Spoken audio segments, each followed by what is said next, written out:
त्यांनी मंचावर.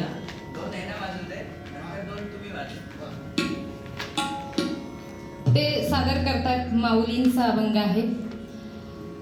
माऊली याच्यात काय म्हणतायत बघा. ज्या माऊलींनी अगोदर असाही अभंग लिहिलाय की रूप पाहता लोचनी सुख झाले हो साजणी, असं ते म्हणतात. म्हणजे रूपाचं वर्णन करतायत. आणि या अभंगामध्ये माऊली म्हणते की अधिक देखणे निरंजन पाहणे. अधिक देखणं तेच आहे. आणि मी हे कायम संगीतातलंच उदाहरण देऊन सांगते की ज्याला संगीत अगदी प्राथमिक अवस्थेमध्ये शिकवलं जातं त्याला पेटीमध्ये सा कुठला, रे कुठला, त्याच्या पट्टीचा कुठला, हे सगळं सांगावं लागतं.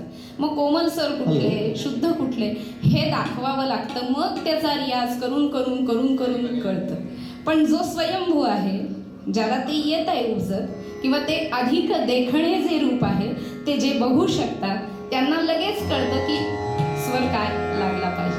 तर असं हे अधिक देखणे, ते अधिक देखणे आहे निरंजन पाहणे. ऐकूया. अधिक देखणे निरंजन पाहणे.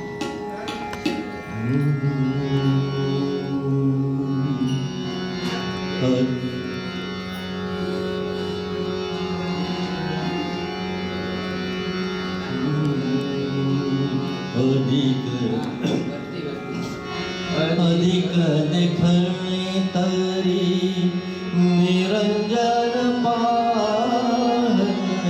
अधिक देखणे तरी निरंजन पाहणे. योगीराज रवणे मनाई हो माये, मनाई हो माये. अधिक देखणे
अधिक दिखत